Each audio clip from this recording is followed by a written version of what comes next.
ગુજરાતમાં સરકારી આવાસનો સૌથી મોટો દુરુપયોગ કરાતો પ્રથમ કિસ્સો સામે આવ્યો છે। અમદાવાદમાં સરકારી આવાસમાં પીજી ચાલતો હોવાનો પર્દાફાશ થયો છે। સાયન્સ સિટીમાં આવેલી આવાસ યોજનામાં પીજી ચલાવવામાં આવતું હતું। LIG-19 નામની સ્કીમમાં કોર્પોરેશનની ટીમ દ્વારા રેડ પાડીને પીજી પકડવામાં આવ્યું છે। હાઉસિંગના મકાનમાં પીજી ચલાવવા બાબતે સોશિયલ મીડિયામાં જાહેરાત પણ અપાતી હતી। કોર્પોરેશનની હાઉસિંગ વિભાગની વિજિલન્સની ટીમની મહત્વની કામગીરી। અત્યાર સુધી સરકારી આવાસો ભાડે આપવામાં આવતા હોય તેવું જણાતું હતું। સરકારી આવાસોમાં તપાસ થાય તે મોટા પાયે ખુલાસો થઈ શકે તેવી સંભાવના જોવા મળી રહી છે।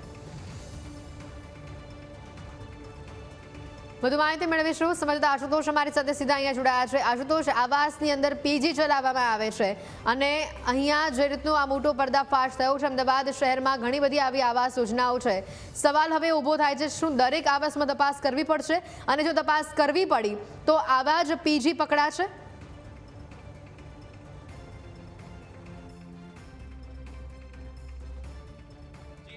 લોકોનું સ્વપ્નનું ઘરનું ઘર મળી રહે તે માટે સરકાર દ્વારા પ્રધાનમંત્રી આવાસ યોજના, મુખ્યમંત્રી આવાસ યોજનાઓ જે છે તે શરૂ કરવામાં આવી છે, જેમાં લોકોને અફોર્ડેબલ હોમ્સ મળી રહે તે પ્રકારનું સરકારનું આયોજન છે। પરંતુ તેનો પણ દુરુપયોગ થઈ રહ્યો હોવાનું જે છે તે સામે આવ્યું છે અને આમાં પીજી ચલાવતા હોવાનું અને એરબીએનબીમાં ભાડે આપતા હોવાનું જે છે તે પ્રથમ ઘટના જે છે સામે આવી હતી। અમદાવાદ મ્યુનિસિપલ કોર્પોરેશન દ્વારા સાયન્સ સિટી રોડ ઉપર આવેલું આ જે એવરેસ્ટ એન્કલેવ છે તેમાં તપાસ જે છે હાથ ધરવામાં આવી હતી। એવરેસ્ટ એન્કલેવની વાત કરીએ તો 336 જેટલા મકાનો જે છે તે અહીંયા આવેલા છે, તેમાં 43 મકાનો જે છે તેમાં તપાસ જે છે તે હાથ ધરવામાં આવી હતી।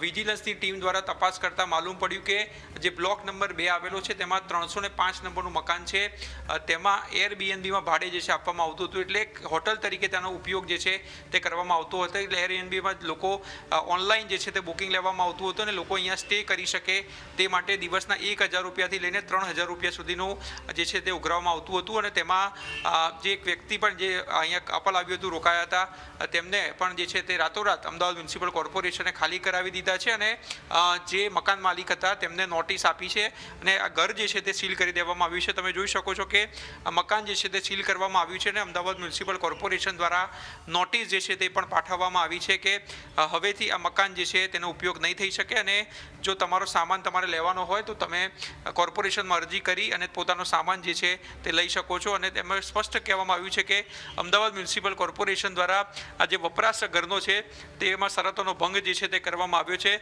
કે મકાનની શરતોનો તમે ભંગ કર્યો છે અને જે કહી શકાય કે આ આવાસ યોજના ફક્ત તમારા પોતાના તથા તમારા કુટુંબના સભ્યોના અંગત વપરાશ માટે જે છે તે ફાળવવામાં આવ્યા છે અને આનો ધંધાદારી ઉપયોગ જે છે તે ન થઈ શકે, પરંતુ અનેક લોકો જે છે તેમને આ રીતે અફોર્ડેબલમાં આ ઘર મકાન મકડ્યું હતું તેનો તેઓએ દુરુપયોગ કર્યો છે અને આ પ્રકારથી કમાણી જે છે તેઓ કરતા હોવાનું સામે આવ્યું હતું। એટલે આ મકાન તો જે છે તે હાલ સીલ કરવામાં આવ્યું છે। સાથે સાથે બ્લોક નંબર 5નું પણ 105 નંબરનું મકાન હતું, તેમાં પીજી જે છે રાખવામાં આવતા હતા, એટલે વિદ્યાર્થીઓ અથવા તો અન્ય જે નોકરીઓથી લોકો આવતા હોય છે તે રહેતા હોવાનું પણ સામે આવ્યું હતું। એટલે તે મકાન પણ રાતોરાત જે છે તે અમદાવાદ મ્યુનિસિપલ કોર્પોરેશને સીલ કરી દીધું છે અને લોકોને જે છે મકાન રાતોરાત ખાલી પણ જે છે તે કરાવી દીધું છે।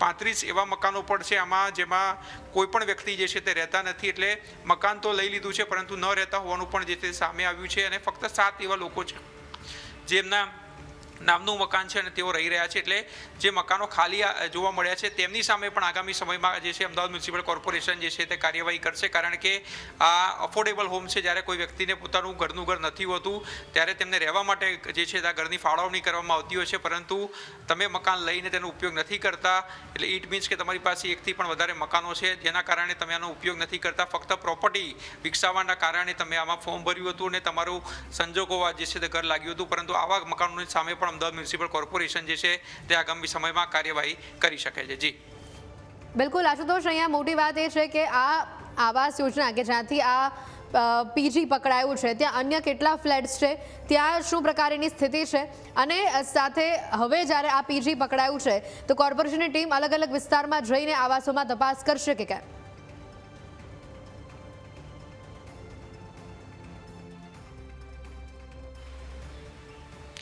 જી એવરેસ્ટ એન્ક્લેવની વાત કરવામાં આવે તો આ પ્રકારથી 336 મકાનો જે છે તે અહીંયા આવેલા છે અને તેમાં 43 મકાનોની તપાસ જે છે કરવામાં આવી હતી, કારણ કે કોર્પોરેશને માહિતી મળી હતી અને મોડી રાતના જે છે તે આ કાર્યવાહી કરવામાં આવી છે. એટલે રાતના 43 જેટલા મકાનોની તપાસ કરતાં 35 મકાનો જે છે તે પણ ખાલી હોવાનું સામે આવ્યું હતું. એટલે સૌથી મોટો સવાલ એ પણ છે કે જો તમને ઘરનું ઘર જ્યારે ફાળવવામાં આવ્યું છે ત્યારે તેનો ઉપયોગ કેમ નથી કરી રહ્યા, અને કોર્પોરેશન દ્વારા વારંવાર આ પ્રકારથી જે છે તે વિવિધ ફ્લેટોમાં કામગીરી જે છે તે કરવામાં આવતી હોય છે, અને જો આ રીતને ભાડે આપવામાં આવતું હોય તો તેમના સામે દંડનીય કાર્યવાહી પણ જે છે તે કરવામાં આવતી હોય છે. એટલે 336 મકાનો પૈકી ફક્ત 43ની તપાસ થઈ હતી રાત દરમિયાન, એમાં 35 તો ખાલી જોવા મળ્યા છે. એટલે આવા તો અનેક એવા મકાનો હશે જે હજુ પણ ખાલી હશે અને ક્યાંક ને ક્યાંક લોકો જે છે તે નથી રહી રહ્યા અને તેમની સામે પણ આગામી સમયમાં જે છે તે તવાઈ આવી શકે છે. જી આભાર સમગ્ર વિગતો બદલ.